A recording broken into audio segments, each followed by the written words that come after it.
Ladies and gentlemen, welcome back to the other side of the coin and welcome to your match review, post-match reaction. Chelsea 4, Southampton 0.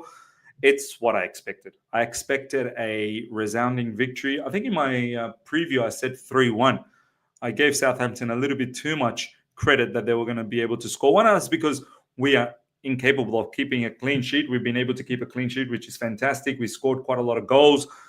Look, I'm not going to sit here and talk too much about the game once again because the game, Southampton, ladies and gentlemen, they're the worst team in the Premier League. Absolutely worst. They don't have anything up front. They really don't have much going on in the middle. And they certainly don't have anything going on in their defense as well. A couple of the goals that we scored were self-inflicted by Southampton by literally leaving it so wide open for us to counter and score goals. So look, all throughout the review, I'll talk about the bits and bobs as to who performed well and whatnot. But what I really want to focus on initially in this review is prior to the match. Prior to the match, ladies and gentlemen, Chelsea fans protest. Look, very, very proud to all the people that protested. Quite a lot of large, set of fans went there. Initially, people were talking about, oh, it's less than 100, this, that, the other. There's literally footage. Go out there and see all of the footage, especially on PYS's page on X. Go and follow him if you're not following him, and go to his page, and you'll literally see all the posts. It was a large number. Some are saying it could have been somewhere near to about 300 to 500 people. Look, I know a lot of people might be feeling that, oh, how are you feeling now off the back of that win? We've smashed Southampton. How all the people that won the owners gone, or they won Clearlake gone, or they won Bowley gone, or they want the model to be changed? How are you all feeling about it? Look, please, don't be so naive. Don't be so stupid. You think beating Southampton, and we may perhaps go on and beat Leicester as well. I fully expect it. You think this is going to change the mindset?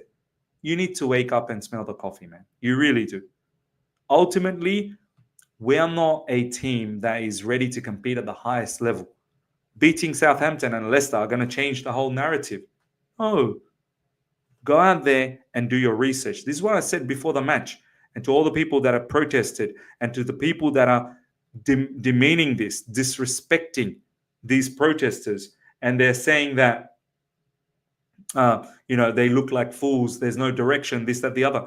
The bottom line is, these owners, as long as they're here, we're not going to be able to compete at the highest level. Go out there and do your own research. Research about Clearlake. Research about Todd Bowley. Research about Iqbali. Research about how they run their business. This is a business, ladies and gentlemen. They're not running it like a football club. The way we are run is no different to how Brighton is being run. Whole heap of young players. So, protest. Big up to everyone that went to the protest. So proud of them. Quite a lot of large number of people gathered together. Some strong banners with strong messages. And I know some people put out, Mourinho, we want Mourinho back, or we want Roman back, this, that, the other. People need to understand. Don't take some of these banners literally. They're a symbol. They're a symbolism of good times. Take it as a symbolism, a metaphor that this is what we kind of want back, the glory days. Not necessarily Roman coming back to Chelsea Football Club is not going to happen. The UK government won't allow that. Mourinho coming back to the Chelsea Football Club is certainly not going to happen. Mourinho's not going to come back with this model. And let's be honest, Mourinho's time's probably past now, right? I think what Chelsea fans are trying to say that change needs to happen. This nonsense cannot continue like this. And once again, some people will comment him, we're fourth though. We're fourth now. Come on. We've got some big games coming up. Let's see where we finish the season off. And history suggests, over the last 3 seasons, we can't compete against the best teams. Against the best teams, we cannot compete. We lose or we draw. As simple as that. So, before the match, ladies and gentlemen, the protest happened, and I hope that we continue this pressure on the owners and we continue doing this protest, maybe not in the next game, but games after. More of this protest needs to happen, because one protest is not going to change the landscape. And Believe me, we do need to change the landscape. Now, in regards to the game, yes, strong performance against a very, very weak opposition. They're the worst team I've seen in the Premier League history, to be honest. They're the worst. They're Conference League level. We should have scored 5, 6, 7, 8, if I'm being absolutely honest. We should have scored a lot more. Cole Palmer, absolute stinker. He tried his level best to score. And that's all I'm going to say, really. He's been having stinkers left, right, and center. It's not good enough. He needs to snap out. Maybe he needs a bit of break. Maybe he just needs a bit of break to just refresh. He looks like it's all jumbled up in his head. But people calling for his head, people calling to him for him to be sold, people comparing him to Nkunku, that's mad. Cole Palmer's got a lot of credit in the bank. Cole Palmer this season has scored a lot of goals and assisted a lot. He's going through a bad patch. And I hope he comes out of it. But it's not the same as other players going through a bad patch. This is Cole Palmer who's actually got credit in the bank. He's actually a very talented player. I don't want to get to a situation where we get rid of players like Cole Palmer. We're left with nothing.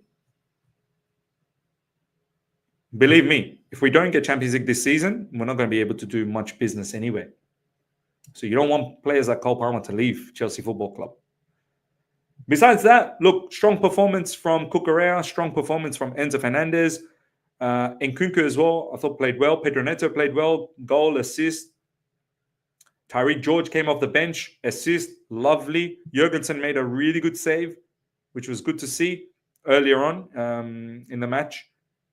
And I thought there were some really good performances from many people. Levi Colwell got himself the goal, defended well as well. Look, this is not the greatest match to judge the barometer. I need to see against better teams. Leicester is probably not going to be any different either. Leicester, we should be able to beat Leicester too. So yeah, ladies and gentlemen, that's my final thoughts. We really should be focused on the protest, and big up to all of those fans that went to the protest. And very happy for the 3 points. I expected the 3 points. I think it would have been an absolute disaster if we didn't get the 3 points.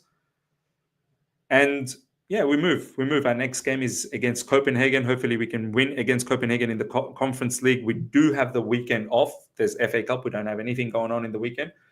Copenhagen coming up. Hopefully we get the victory there. And then we've got Leicester. And we continue with this momentum and see what happens. If we can build some level of momentum. And then we've got the Arsenal game coming up before the international break. So that is the game that I'm focused on. What are we going to be able to do against Arsenal? So yeah, big up to each and every one of you guys. Smash up the like button. If you're here for the first time, subscribe. Hit the bell notification to stay in touch with all my content. Until next time, everyone. Take care. See ya. Goodbye.